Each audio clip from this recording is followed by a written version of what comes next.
सर्वव्यापक सर्वपूजनीय परमपिता परमात्मा सदगुरु बंदी छोर कबीर साहब जी के चरणों में साहब बंदगी, परम पूजनीय गुरुदेव महाराज जी के चरणों में साहब बंदगी। तो बंधुओं, आज हम इस सत्संग में बताएंगे कि सृष्टि की रचना कैसे हुई। ये जो सृष्टि हुई है कैसी बनी, इसकी रचना कैसे हुई। बंधुओं, सृष्टि रचना एक बहुत बड़ा विषय है, बहुत बड़ा भेद है। संसार के लोग आज तक जान नहीं पाए कि सृष्टि की रचना कैसे हुई। इस बात को आज तक कोई नहीं जान पाया कि सृष्टि की रचना कैसे हुई, क्योंकि सृष्टि रचना के विषय पर, सृष्टि रचना के ऊपर बहुत से संतों ने अपना अपना विचार व्यक्त किए हैं, अपना अपना विचार रखे हैं, अपने मन बुद्धि से सोचकर बताए हैं, रिसर्च किए हैं। लेकिन कोई भी व्यक्ति, कोई भी साधु संत जन या कोई भी हंस जन सही ढंग से सृष्टि रचना के बारे में बता नहीं पाया है। बंधुओं, ये लोग क्यों नहीं बता पाए, संसार के लोग? कारण है कि जब सृष्टि बनी तो ये लोग थे ही नहीं, इन लोग की पैदाइश ही नहीं थी। तो ये कैसे बता सकते हैं कि सृष्टि की रचना कैसे हुई? किसी का जन्म तो 100 बरिस, किसी का 200 बरिस, किसी का 500 बरिस, किसी का 1000, 1500, 2000 वर्ष पहले हुआ है, जबकि सृष्टि के बने कई युग बीत गए। इन लोगों का जन्म तो सृष्टि के बाद हुआ है, और इन लोगों के अपने जन्म के बारे में, अपने उत्पत्ति के बारे में, अपने पैदाइश पर खुद पता नहीं है कि हमारा जन्म कैसे हुआ, हमारा उत्पत्ति कैसे हुई। यदि सामने वाला व्यक्ति इनके उत्पत्ति के बारे में बताता है तो इनको अनुभव होता है कि हमारा जन्म ऐसे से हुआ।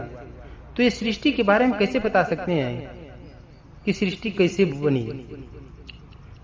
तो ये लोग बंधुओं, इस संसार के लोग क्यों नहीं बता पाते हैं अपने मन बुद्धि से सोचकर कि सृष्टि की रचना कैसे हुई,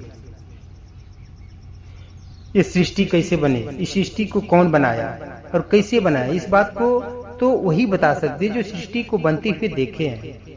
और ये लोग तो देखे नहीं है, क्योंकि ये लोग तो गर्भ से आए हैं। इन लोग के आने से पहले सृष्टि की रचना हुई, तो फिर ये कैसे बता सकते हैं? बंधुओं, वही व्यक्ति सही बताएगा जिसे सृष्टि को जिसने सृष्टि को बनते हुए देखा है।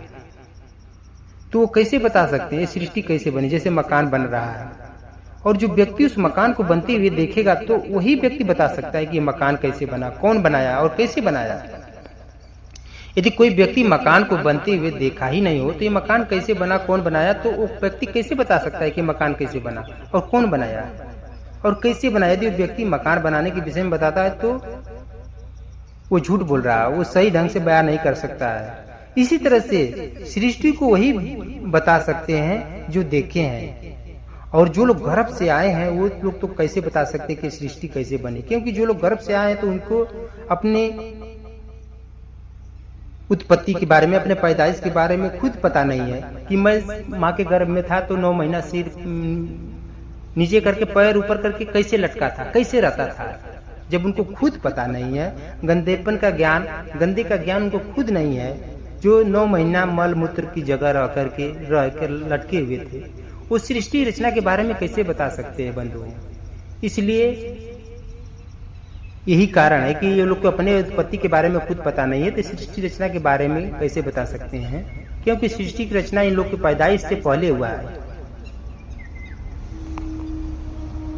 तो इसलिए बंधुओं, जिसके सामने सृष्टि बनी है वही सही ढंग से बता सकते कि सृष्टि कैसे कैसे बनी और कौन बनाया है।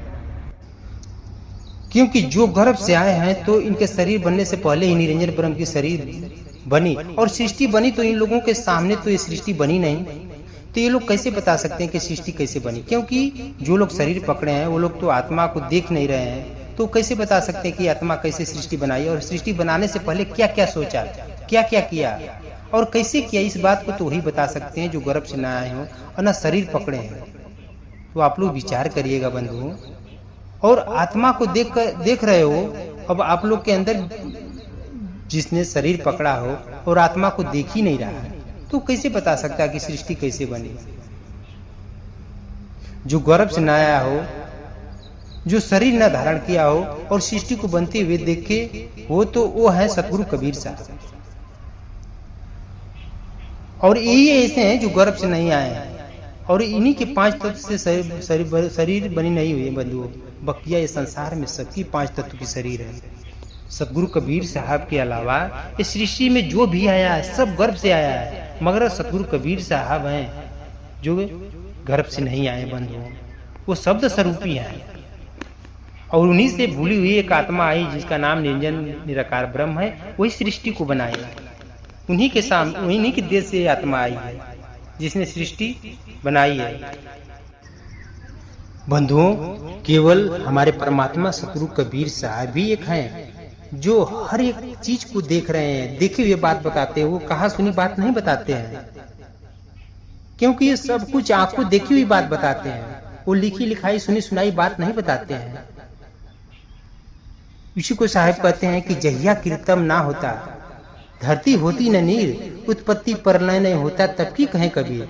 सतगुरु कबीर साहब इस वाणी में कह रहे हैं कि जब यहाँ पर कुछ भी नहीं था, धरती नहीं थी, न पानी था, तब की बात मैं कह रहा हूँ। धरती नहीं था, आकाश नहीं था, पवन पानी नहीं था, जहाँ पर यहाँ पर उत्पत्ति प्रलय नहीं होता था, जब ये सृष्टि नहीं थी, यहाँ पर कुछ भी नहीं था, तब की बात साहब बता रहे हैं। उसी को कह रहे हैं साहब कि जहिया कीर्तन ना होता, धरती होती नहीं, उत्पत्ति प्रलय नहीं होता, तब की कहें कबीर। तब की बात साहब बता रहे हैं। जब ये सृष्टि नहीं थी, कीर्तन का मतलब ये सृष्टि, मतलब जो संसार में आप देख रहे हैं ना, घर मकान जमीन जायदाद पवन पानी धरती आकाश सूर्य चांद, यहाँ पर कुछ भी नहीं था। यहाँ उत्पत्ति प्रलय भी नहीं था, न यहाँ जीवों की उत्पत्ति होती थी, न सृष्टि की उत्पत्ति होती, न यहाँ पर किसी की मृत्यु होती थी, न सृष्टि का विनाश होता था, न सृष्टि का प्रलय होता था। तब की बात मेरे साहिब, मेरे परमात्मा सतगुरु कबीर साहब बता रहे हैं। बंधु, आप विचार करिए, इससे पहले क्या था। इसी को सारे कह रहे हैं कि जहिया कीर्तन ना होता, धरती होती न नीर, उत्पत्ति प्रलय, तब की बात साहब बता रहे हैं। क्योंकि बंधु, उस समय केवल परमात्मा सतगुरु कबीर साहब थे और कोई नहीं था। परमात्मा ही सृष्टि को बनते हुए देखे हैं, क्योंकि सृष्टि उन्हीं के सामने बनी है। और ये जीव आत्मा सृष्टि को बनते हुए नहीं देखा है, इसलिए इस तुच्छ जीव की बात यदि आप लोग मानेंगे, सृष्टि की रचना के बारे में, सृष्टि के बारे में कभी नहीं आप जान पाएंगे, कभी नहीं, सपनों में भी नहीं जान पाएंगे। सृष्टि के बारे में, इनकी रचना के बारे में जानना है तो केवल सतगुरु कबीर साहब के वाणी और उनके विचार से ही आप जान सकते हैं। अगर जानना है सृष्टि रचना के बारे में, उनके साहिब के सिद्धांत को, साहिब की सृष्टि रचना के बारे में जानना है, तो केवल परमात्मा सतगुरु कबीर साहब के वाणी और उनके विचार से आप जान सकते हैं। और हम भी परमात्मा की वाणी से, उनके मूल विचार ग्रंथ जो परमात्मा सतगुरु कबीर साहब सृष्टि रचना के बारे में बताए हैं, उन्हीं के वाणी और विचार द्वारा स्पष्ट रूप से, स्पष्ट ढंग से हम आप लोग को सृष्टि रचना के बारे में बताएंगे, विशेष तौर से समझाएंगे। आप लोग विधिवत ढंग से समझिएगा और आप लोग को अच्छे ढंग से हम सृष्टि रचना के बारे में समझाएंगे, बताएंगे। फिर आगे साहब बोल रहे हैं कि जहिया जन्म मुक्ता होता, तैया हता न कोई, छठी तुम्हारी हो जगह तू कहाँ चला बिगो। बंधुओं, साहब कह रहे हैं कि जब ये जीव सतगुरु कबीर साहब के पास था, अमरलोक में था, तैया यहाँ कुछ भी नहीं था। उसी को कह रहे कि जहिया जन्म मुक्ता हता, तैया हता न कहे। बंधुओं, जिस दिन आत्मा जन्म मरण से मुक्त थी, 5 तत्व 3 गुण से मुक्त थी, उस संसार में, उस समय संसार में कुछ भी नहीं था। तब ये संसार था ही नहीं। तब ये आत्मा 6 शरीर नहीं पकड़ी थी, जो मोटी शरीर ये आत्मा पकड़ी है, तब यह आत्मा थी ही नहीं। तब ये आत्मा अमरलोक देश में रहती थी, तब जन्म मरण से मुक्त थी, 5 तत्व के शरीर से मुक्त थी। लेकिन बंधुओं, अब ये आत्मा 6 शरीर पकड़ के, मोटी शरीर, स्थूल शरीर पकड़ के इस संसार में फंस गई और बहुत असहनीय दुख पा रही है। आप लोग परमात्मा सतगुरु कबीर साहब के वाणी, उनके विचारों द्वारा सृष्टि रचना के बारे में अब हम बताने जा रहे हैं। आप लोग इसको ध्यान पूर्वक सुनिएगा, क्योंकि इन्हीं के ज्ञान से, इन्हीं के वाणी, इन्हीं के विचार पर आप लोग चलेंगे तो इस जन्म मरण से मुक्त भी होंगे। तो बंधुओं, अब हम सतगुरु कबीर साहब के वाणी और इनके विचारों द्वारा सृष्टि की रचना के बारे में स्पष्ट ढंग से बताने जा रहे हैं। आप लोग ध्यान पूर्वक सुनिएगा और इस सत्संग को शुरू से लेकर लास्ट तक श्रवण करिएगा। तो आप सृष्टि की रचना के बारे में आप शुरू करने जा रहे हैं। बंधुओं, परमात्मा का एक अमरलोक देश है, जिस देश में, वहां पर उस देश में अनंत आत्माएं हार विहार कर रही थी। वहां पर 5 तत्व से बनी शरीर नहीं थी, केवल आत्मा आत्मा ही। उस देश में, आनंद देश में, परमानंद का देश में तो बंधुओं केवल आत्मा आत्मा ही रहती थी। तो बंधु, उन्हीं आत्माओं में से एक आत्मा के अंदर यह विचार आया कि क्यों न परमात्मा की तरह एक अपना भी देश बना लूं। उन आत्माओं में से एक आत्मा के अंदर विचार आया कि क्यों न मैं परमात्मा की तरह अपना एक अलग देश बना लूं। जबकि बंधुओं, उस आत्मा को अमरलोक देश में कोई दुख नहीं था। वो आत्मा परमात्मा के शब्द स्वरूपी अमरलोक देश में आहार विहार कर रही थी। वहां पर हमेशा परमानंद में रह रही थी, सुख के सागर में थी, और वहां पर इनको कोई दुख नहीं था। और जो आत्मा परमात्मा के शब्द स्वरूपी अमरलोक देश में रह रही थी, उन्हीं आत्माओं में से एक आत्मा के अंदर ऐसी इच्छा उठी कि क्यों न मैं परमात्मा के देश की तरह एक अपना भी देश बना लूं, जिनका नाम है निरंजन निराकार ब्रह्म, जिनको वेद में लोग कहते हैं ओम ओमकार अलग ब्रह्म, परात्पर ब्रह्म, निर्विशेष ब्रह्म, निर्विकार ब्रह्म के नामों से संबोधित किया जाता है। बंधु, निरंजन ब्रह्म परमात्मा से बोले कि अब मैं आपके बनाए हुए देश में नहीं रहूंगा, मैं आपके बनाए हुए देश में नहीं रहूंगा, मैं अपना एक अलग देश बनाऊंगा। तो परमात्मा निरंजन ब्रह्म को बहुत समझाए। बंधुओं, निरंजन ब्रह्म को बहुत समझाए कि देखो, यदि तुम हमसे अलग होगे तो दुख पाओगे, दुख का देश तुम बनाओगे, वो दुख का देश बनेगा और तुम्हें दुख पाओगे। मगर निरंजन ब्रह्म परमात्मा की बात को नहीं माने। जिस तरह से संसार में एक पिता के 4 पुत्र होते, तो उन पुत्रों में से किसी पुत्र के मन में विचार उठता है बंधुओं कि क्यों ना पिताजी के घर की तरह मैं अपना भी घर बना लूं, जिस घर का मालिक मैं स्वयं रहूंगा, मैं स्वतंत्र रहूंगा, जिसमें मैं स्वतंत्र रहूंगा। और पुत्र इस बात को पिता से कहता है कि पिताजी, अब मैं आपके बनाए हुए घर में नहीं रहूंगा, मैं अपना एक अलग घर बनाऊंगा। तो पिता पुत्र के समझाते हैं कि देखो, यदि तुम हमसे अलग होगे तो दुख पाओगे, और तुम्हारी जो सोच है वो तुम्हें दुख देगी और तुम दुख पाओगे। मगर पुत्र पिता की बात को नहीं मानता है। पिता लाख समझाता है, लेकिन पिता की बात को नहीं मानता है बंधुओं, और पुत्र पिता से अलग हो जाता है। इसी प्रकार से बंधुओं, इसी प्रकार से निरंजन ब्रह्म भी परमात्मा की बात को नहीं माने। परमात्मा लाख समझाए, देखो बेटा, अगर तू जो देश बनाएगा वो दुख का देश बनेगा और तुम दुख पाओगे। लेकिन निरंजन ब्रह्म भी परमात्मा की बात को नहीं माने और परमात्मा के शब्द स्वरूपी देश से अलग हो गए। और जैसे ही निरंजन ब्रह्म परमात्मा के देश से अलग हुए, तो उन्हें परमात्मा की गर्मी ऊर्जा मिलना बंद हो गया। जो परमात्मा का टेम्परेचर मिल रहा है, जो भोजन मिल रहा है, जो ऊर्जा मिल रहा है, वो मिलना बंद हो गया उसको, और निरंजन ब्रह्म अचेत हो गए। और जब निरंजन ब्रह्म अचेत हुए तो अपने स्वरूप को और परमात्मा को भूल गए।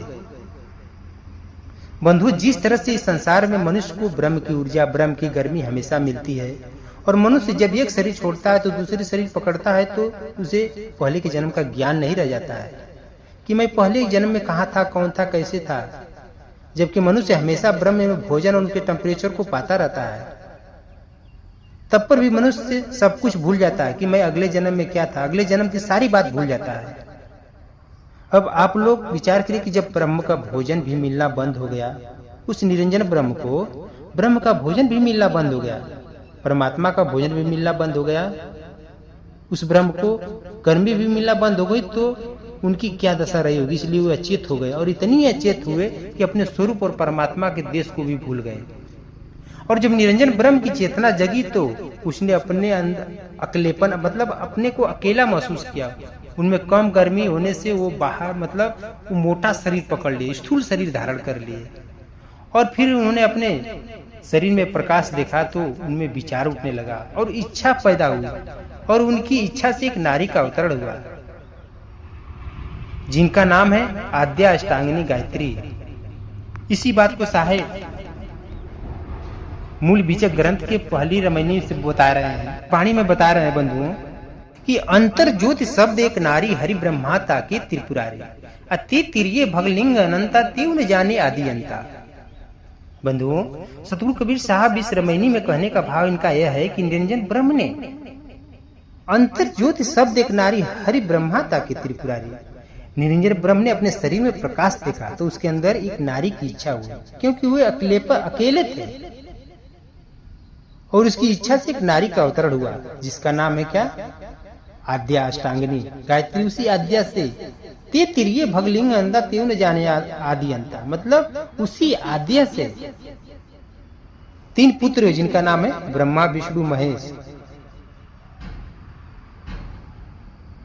जिनका नाम है ब्रह्मा विष्णु महेश। उसी को साहिब कर रहे हैं कि अंतर ज्योति शब्द एक नारी हरि ब्रह्माता के त्रिपुरारी ते तिरिये भगलिंग अनंता तेव न जाने आदि अंता। उसी ब्रह्म से आद्या पैदा हुई, आद्या से ब्रह्मा विष्णु महेश हुए और उसी आद्या ब्रह्मा विष्णु महेश से अनेक स्त्री पुरुष हुए, लेकिन वो लोग भी आदि और अंत के बात को नहीं जान पाए। अब बंधु साहेब दूसरी रमणी में बता रहे हैं कि जीव रूप एक कंतर बासा अंतर ज्योति किन प्रकाशा, इच्छा रूप नारी अवतरी तासो नाम गायत्री धरी। तेही नारी के पुत्र 3 भाई ब्रह्मा विष्णु महेश्वर नाव। बंधुओं दूसरे रमणी में साहिब कह रहे हैं, कहने का भाव इनका यह है कि जीव इन आत्मा ने ब्रह्म निरंजन ने अपने शरीर में प्रकाश देखा तो उसके अंदर एक नारी की इच्छा हुई और उसकी इच्छा से एक नारी अवतरी जिसका नाम है आद्या अष्टांगिनी गायत्री, और आद्या से 3 पुत्र हुए जिनका नाम है ब्रह्मा विष्णु महेश। बंधुओं ब्रह्म के अंदर इच्छा की नारी की इच्छा हुई तो आद्या पैदा हुई, आद्या से ब्रह्मा विष्णु महेश हुए और ब्रह्मा विष्णु महेश में और कम गर्मी होने की वजह से ये मैथुन सृष्टि करने लगे और यहीं से सृष्टि बनने का कारण हो गया,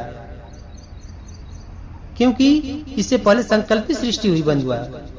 फिर आद्या ने अनेक स्त्री पुरुष हुए जो अपने आदि और अंत को नहीं जान पाए और इसी तरह से धीरे धीरे जैसे जैसे गर्मी कम होती गई आज मैथुन सृष्टि से इस संसार का पसार हो रहा है। फिर आगे साहब बोल रहे हैं अपने बाणी में, प्रथम आरंभ कौन को भाव दूसर प्रकट किन सो ठाऊं, प्रकटे ब्रह्मा विष्णु शिव शक्ति प्रथमे भक्ति किन जीवुक्ति, प्रकटे पौन पानी और छाया बहु विस्तार के प्रगति माया, प्रकटे अंड पिंड ब्राह्मंडा पृथ्वी प्रकट किन नौखंडा, प्रकटे सिद्ध साधक सन्यासी सब लाग रहे अविनाशी, प्रकटे सुर नर मुनि सब झारी ताई के खोज पड़े हरा सब हारी, जीव शिव सब प्रकटे ठाकुर सब दास कहे साहिब जानने एक राम नाम की आग। साहिब कह रहे हैं कि प्रथम आरंभ कौन को भाव दूसरे प्रकट किस, सबसे सर्वप्रथम किसने प्रकट हुआ? ब्रह्म ने आया। फिर दूसर कब कौन प्रकट हुआ? बंधु तीसरी रवनी में साहिब का कहने का प्रथम आरंभ कौन को भाव, कहने का भाव है कि दूसरे प्रकट किन से उठाऊं। बंधु सतगुरु कबीर साहब इस सृष्टि की शुरुआत के विषय में बता रहे हैं, प्रथम आरंभ कौन को हुआ? जो सभी को प्रकट हुए, सभी को प्रकट किए और जो सभी प्रकट हुए वो स्थान कौन है? प्रथम आरंभ में ब्रह्म हुआ जो कहाँ से आया? अमरलोक देश से आया। उसी ब्रह्म से सब प्रकट हुए, उसी ब्रह्म से गायत्री प्रकट हुई और गायत्री की इच्छा से ब्रह्मा विष्णु महेश हुए जो प्रथम में भक्ति का मार्गदर्शन किए। ब्रह्म ही के संकल्प जो बंधुओं, ब्रह्म ही के संकल्प से माने संकल्प विकल्प से पवन पानी अग्नि प्रकट हुए, अंडा से जो जीव हुआ पैदा होने वाला वो जीव सब प्रकट हुए। पिंड से मनुष्य, गाय भैंस बकरी भेड़ तमाम पिंडों से जीव पैदा हुए। ये सब सृष्टि के शुरुआत में प्रकट हुए और ब्रह्मांड भी प्रकट हुआ और पृथ्वी 9 खंड में प्रकट हुई। 9 खंड का मतलब कि कुरु, हिरण्यक, रम्यक, इला, हरि, कोतुमाल, भरद्वास्व, किन्नर, भारत खंड, यही धरती के 9 खंड है। उस समय सिद्ध साधक सन्यासी सब प्रकट हुए जो अविनाशी की तरह लगे रहे थे, सूर्य नर मुनि सब प्रकट हुए, उन्हीं सबको खोज करके सब हार गए। उसी को साहिब कहते हैं कि जीव कोटि और शिव कोटि आत्मा प्रकट हुई जो आपके पहले प्रकट हुई वो शिव कोटि का आत्माएं कहलाई और जो आत्माएं बाद में प्रकट हुई वो जीव कोटि की आत्माएं कहलाई।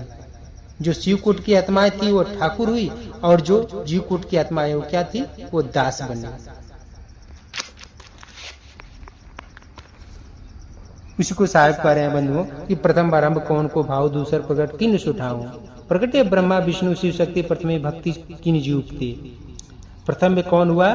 ब्रह्म ने आया, ब्रह्म से आद्या हुई, आद्या से ब्रह्मा विष्णु महेश हुए, उसी से सब सिद्ध साधक सन्यासी, उसी में सब मतलब लगे रहे, उसी से सूर्य नर मुनि, उसी समय सूर्य नर मुनि सब प्रकट हुए। लेकिन परमात्मा को खोज के सब हार गए, कोई नहीं जान पाया। प्रथम में आरंभ में कौन हुआ? दूसरी बात जो प्रकट हुआ वो स्थान कहाँ है? जिसे ब्रह्मा विष्णु शिव गायत्री प्रकट हुए और प्रथम में भक्ति का मार्गदर्शन किए। पवन पानी अग्नि ये सब प्रकट हुए, बहुत विस्तार से माया प्रकट हुई, फिर अंड पिंड ब्राह्मण ये सब प्रकट हुए और पृथ्वी नौखंड में प्रकट हुई। इसके बाद सिद्ध साधक और सन्यासी प्रकट हुए जो अविनाशी की तरह लगे रहे। इसके बाद सूर्य नर मुनि सब प्रकट हुए। इन्हीं लोगों के खोज में सब परमात्मा के देश से वंचित रह गए, सब भूल गए। फिर आगे साहब बता रहे हैं बंधुओं, एक ते अनंत भय अनंत एक ते आए, अब परिचय भय जब एक से तो अनंतो एक ही माय समाये। बंधुओं इस साखे में साहब कितनी अच्छी बात बनाए कि एक से ही पूरा ये संसार हुआ, एक से अनंत हुआ, एक से सब आए, मतलब एक ही से अमर लोक देश से परमात्मा के देश से निरंजन ब्रह्म आया, निरंजन ब्रह्म से पूरा ये संसार आद्या बनी, आद्या से ब्रह्मा विष्णु हुए, ब्रह्मा विष्णु महेश, मतलब इसी तरह से पूरा संसार बन गया। उसी को साहिब कह रहे हैं कि एक ते अनंत भय अनंत एक ते आए, अब परिचय भय जब एक से तो अनंतो एक ही माई समाये। और उस सत्पुरुष से, उस जो एक से ये अनंत ब्रह्म हुए, ब्रह्म से पूरे संसार हुआ, वो एक कौन है? हमारे सतगुरु कबीर साहब है। उन्हीं से जब ये जीव का परिचय हो जाता तो ये अमर लोक चला जाता है, तो परमात्मा के देश चला जाता है, तभी जन्म मरण से मुक्त हो जाता है। क्योंकि ये बंधुओं परमात्मा के देश को ये भूल चुका है, परमात्मा के देश को ये भूल चुका है। उसी को साहिब आगे बोल रहे हैं अपने वाणी में, भजनाव शब्द में बता रहे हैं 115 शब्द में कि संतो ऐसी भूल जगमाही जाते जीव मिथ्या में जाई, पहले भूले ब्रह्म खंडी झाई आप मानी, झाई में इच्छा किन्नी इच्छा ते अभिमानी, अभिमानी करता हो बैठे नाना पंथ चलाया। और वही भूल में सब जग भूला, भूल का मरम न जान पाया, लख 84 भूलते कहिए भूले जग बिटमाया, जो है सनातन सोई भूला आपसे भूल लिखाया। अब भूल मिटे गुर मिले पार की पारक दे लखाई, कहे साहिब भूल की औखत पारक सबकी भाई। बंधुओं इस शब्द में साहेब बता रहे हैं कि संतो ऐसी भूल जगमाई जाते जी मिथ्या में जाए। हे संतो हे साधु जनों, ऐसी भूल हुई कि ये जीव क्षण क्षण मिथ्या में जा रहा है, क्षण क्षण विनश रहा है। और सबसे पहले कौन भूला? उस परमात्मा के देश से ब्रह्म ने।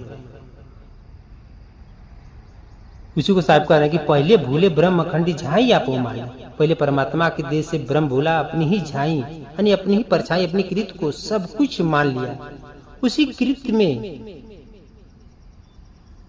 भूल गया। मतलब उसका कृत क्या है? जिसे आप लोग चांद तारा सूरज धरती आकाश आप ये देख रहे हैं ना, ये उसकी शरीर है, उसी के अपना मूल मान लिया। जो उसकी शरीर है उसी में 4 खान 84 लाख योनियां बनाकर उसी का मालिक बन गया और उसी का अभिमान करके ये नाना प्रकार का पंथ चला दिया। उसी अभिमान में भूल करके नाना पंथ का प्रचलन चला दिया। वही भूल में सब जग भूला, भूल का मरम नहीं पाया। इस वजह से 4 खान 84 लाख योनियां भूल गई। साहब बता रहे हैं कि जो है सनातन सबसे सोई भूला, और वो भी भूल गए, सब जगत भी भूल गया। यह भूल तभी मिटेगा जब कोई गुरु पार की। साहिब कहना है कि भूल मिटे गुरु मिले पार की पारक दे लखाई, अब कहें साहिब भूल की औसत पारक सबकी भाई। ये जीव की भूल कब मिटेगी? जब कोई गुरु पारखी मिलेगा और परखने का गुण बताएगा। परखने का गुण ही इस जीव की दुख की दवा है बंधु। जिसे सुनार असली सोना है कि नकली सोना है, सुनार की दुकान पर आप जाएंगे तो सुनार बता देता है कि असली सोना है कि नकली सोना है, मतलब वो परख करा देता है। पहले वो अपने को वो परख लेता है, इसके बाद आपको भी परख करा देता है। उसी प्रकार से जो कोई असली गुरु असली परमात्मा को परखने वाला मिल जाए तो आपको असली परमात्मा कौन है परख दे करके परखा सकता है। क्योंकि यहाँ परमात्मा बहुत बन बैठे हैं। परमात्मा सूर्य कबीर साहब का भजनावली ये इस कहने का आशय है कि जब तक सच्चे गुरु से भेंट नहीं होगी, सच्चे गुरु से इस परमात्मा का ज्ञान, उनके वाणी और विचार को नहीं सुनेगा, सच्ची साधना नहीं लेगा, परमात्मा सदगुरु कबीर से आपकी भजन नहीं करेगा, तब तक इसका भूल नहीं मिटेगा। क्योंकि बंधुओं, साहिब का सार शब्द ही परमात्मा ही इस जीव को मिटाने वाले हैं, वही सर्वशक्तिमान है। उनके अलावा इस संसार में कोई भी इस जीव को स्वतंत्र नहीं कर सकता है, जन्म मरण से मुक्त नहीं कर सकता है। इसलिए बंधुओं, परमात्मा का जो ज्ञान लेगा, जो असली परमात्मा के ज्ञान से असली गुरु का परख करेगा, असली गुरु बनाएगा, सच्चे गुरु से भक्त के सानिध्य में रहकर भक्ति करेगा, तो वही अमरलोक देश जा सकता है। क्योंकि साहिब का ज्ञान ही इस जीव के हर दुखों की दवा है। अब आगे साहिब बता रहे हैं बंधुओं,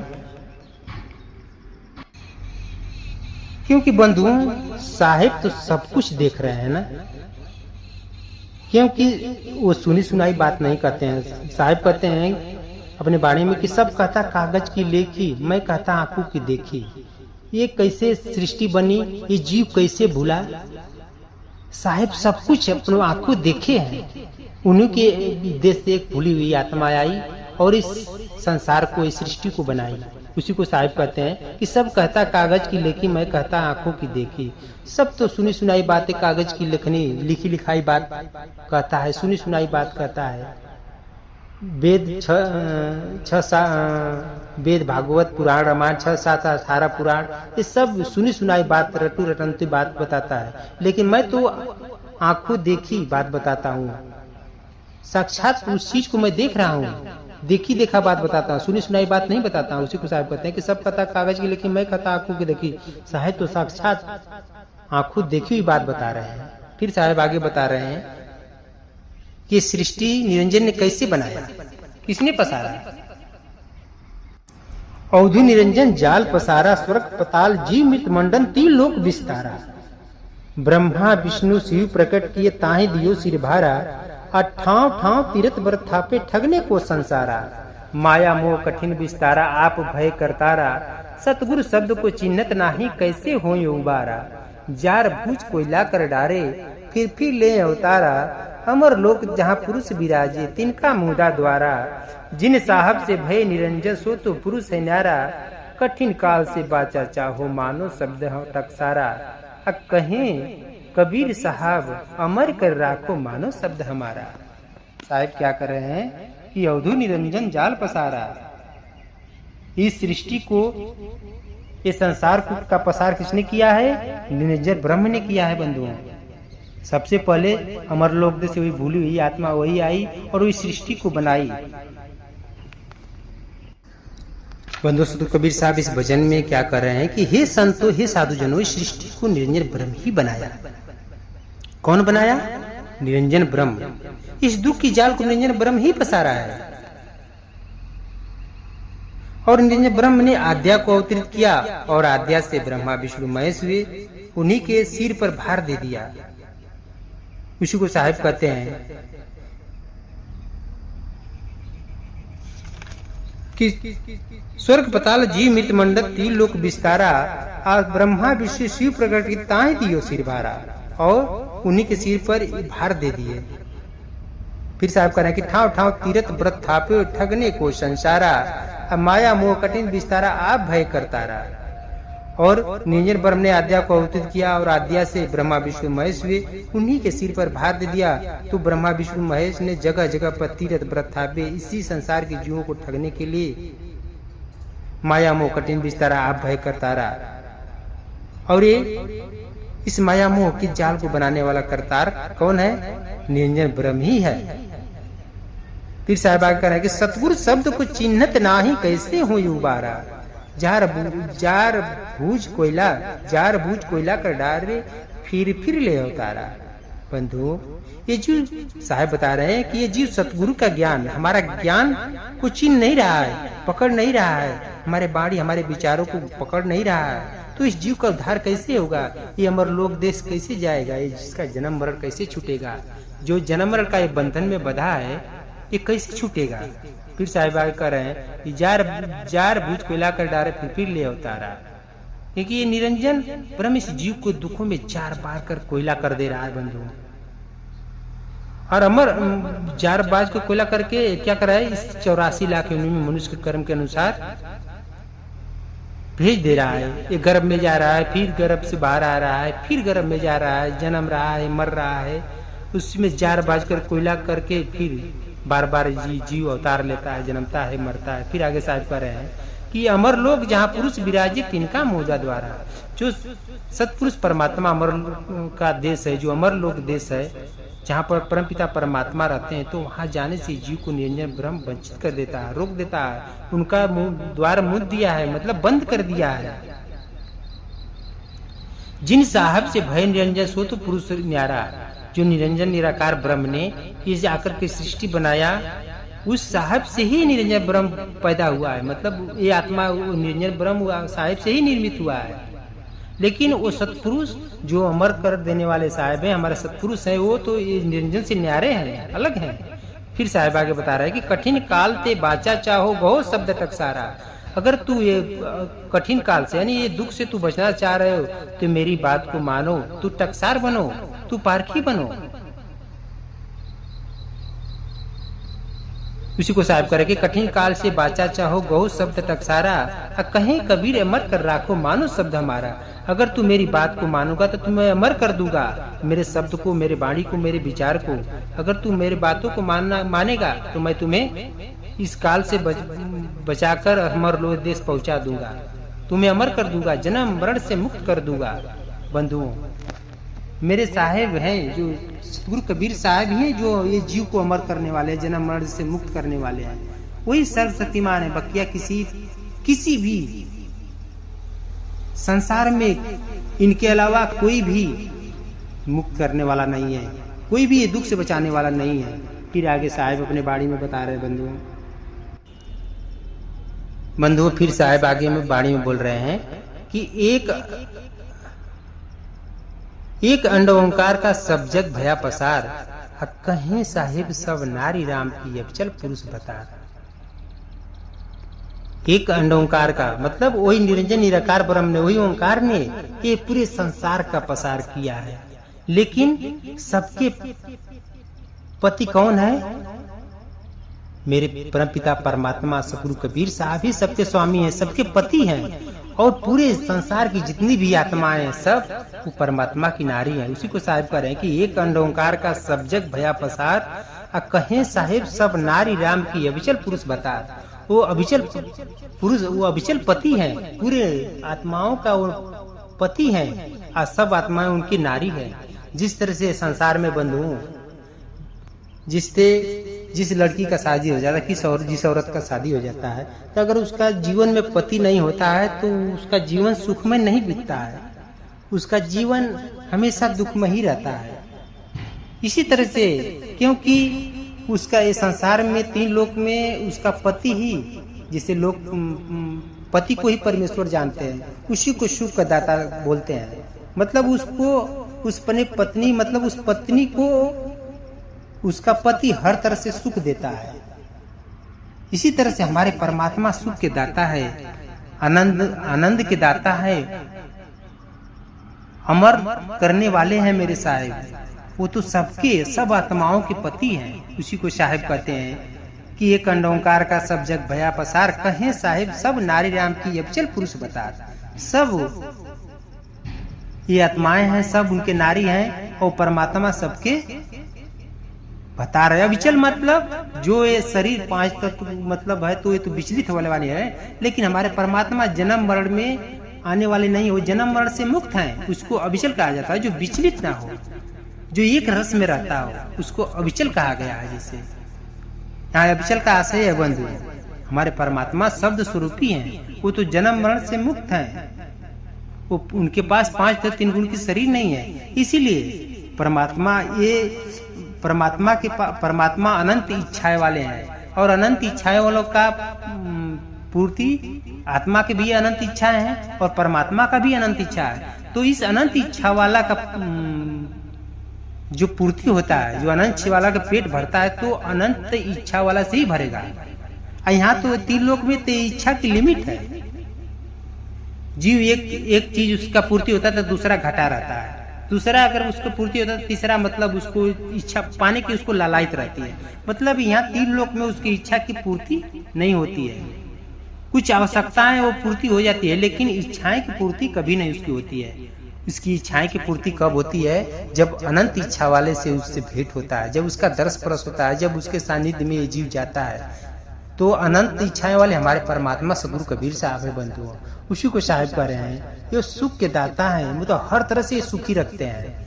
परमात्मा के देश में ये आत्मा शब्द, परमात्मा भी शब्द स्वरूपी है, ये आत्मा भी शब्द स्वरूपी है। कैसे कि इसको किस लिए दुख नहीं मिलता है कि वहाँ जब ये ज्ञान कर लेती है, वहाँ जाती है तो ज्ञान में हो जाती है। अब परमात्मा तो ज्ञान में ही है, वो तो अज्ञानी, वो तो हर बात को जानते हैं।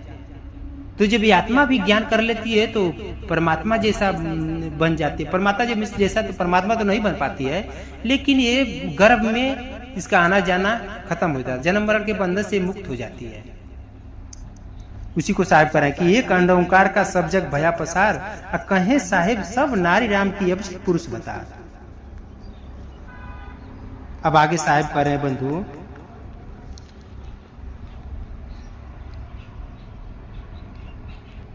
ओंकार निश्चय भया सो करता मत जान, साचा शब्द कबीर का पर्दे माही पहचान। कितनी अच्छी बात साहब बता रहे हैं बंधुओं। परमात्मा सदगुरु कबीर साहब बता रहे हैं कि जो तुम लोग ओंकार को परमात्मा मान रहे हो ना, तुम लोग जो मेरी बात पर विश्वास करो, ओंकार को तुम लोग करता मत जानो,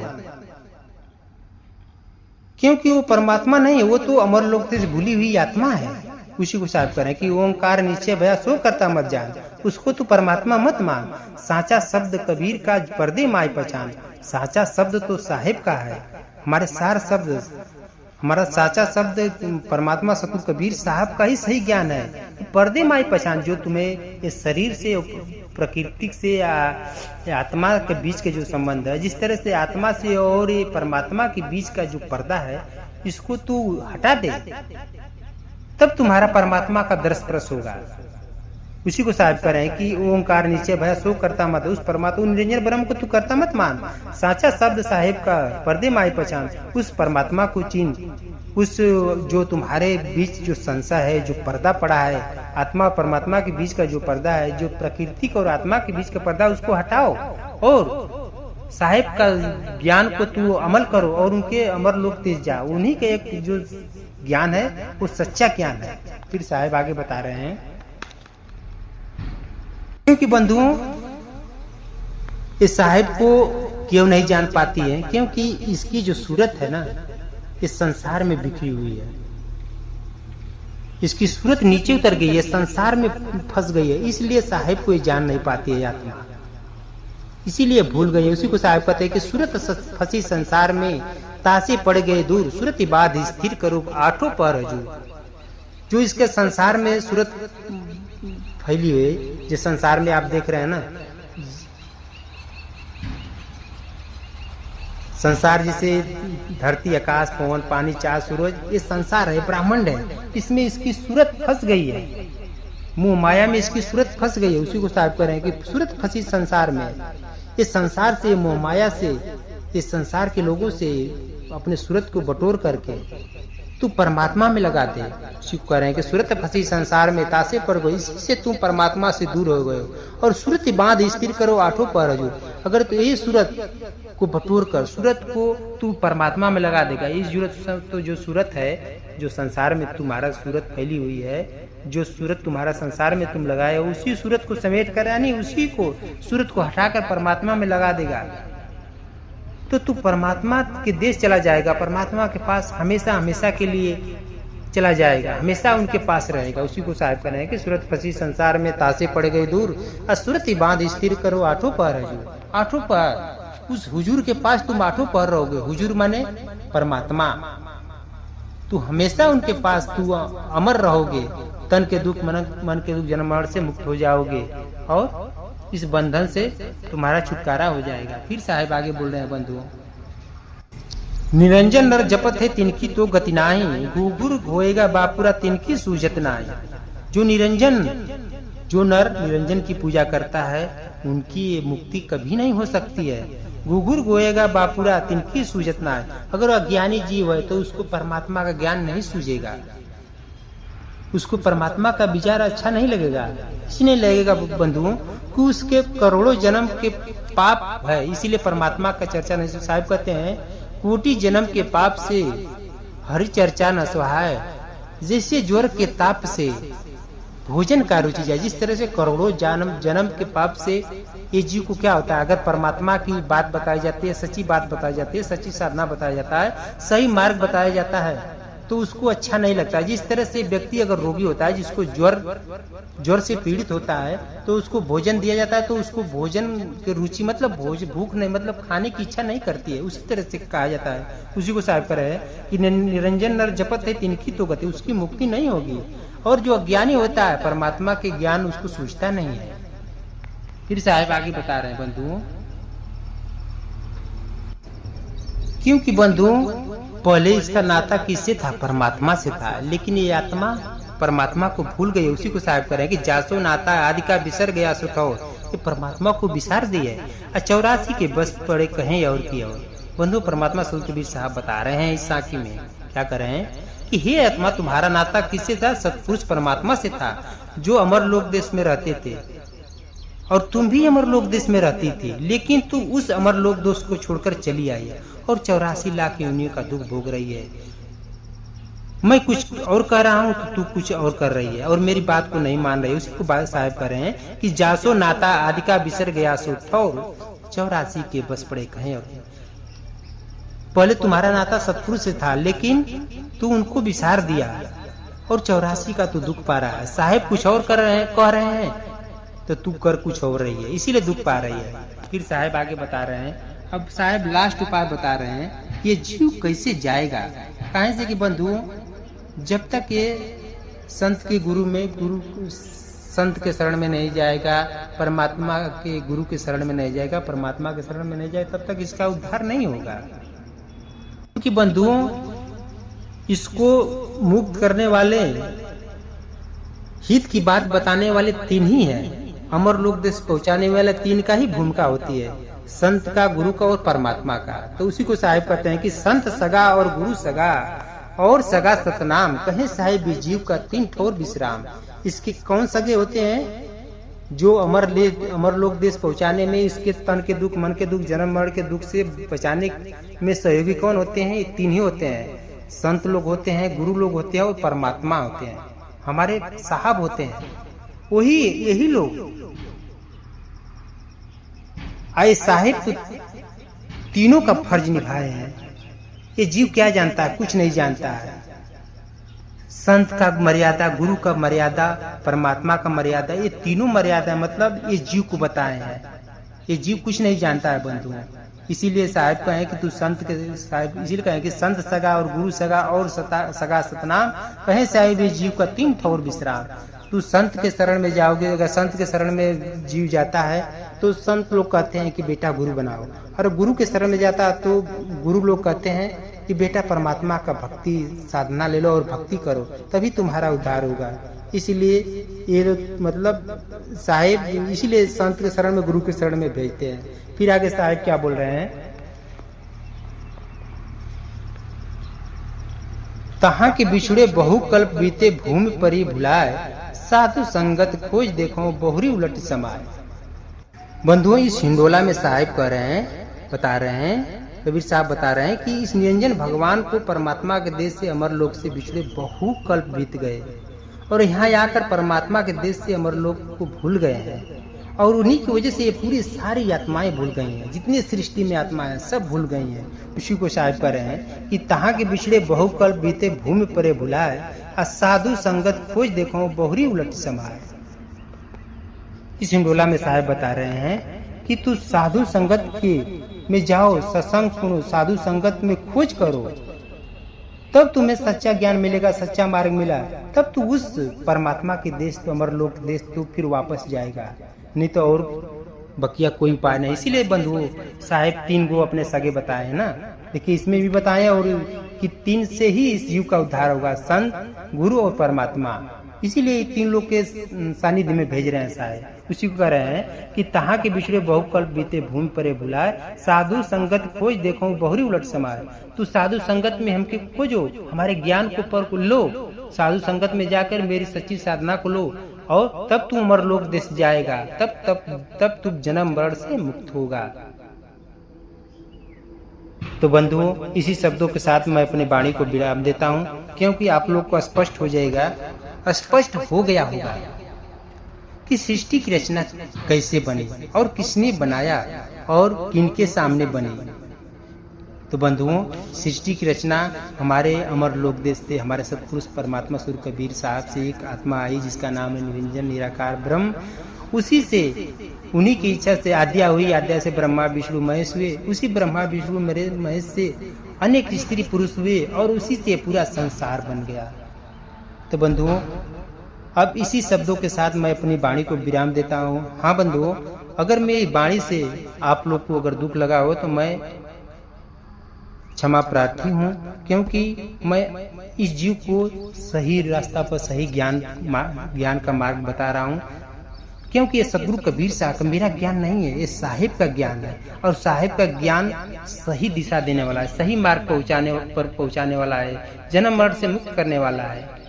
इसलिए अगर किसी को हमारे बातों का, ये मेरी बात नहीं है, साहिब की बात है, अगर ठेस लगा होगा तो मैं उसके लिए माफी चाहता हूँ। मैं इसी शब्दों के साथ अपनी वाणी को विराम देता हूँ। सर्व व्यापक सर्व पूजनीय परमपिता परमात्मा सद्गुरु बंदी छोर कबीर साहब जी के चरणों में साहब बंदगी, परम पूजनीय गुरुदेव महाराज जी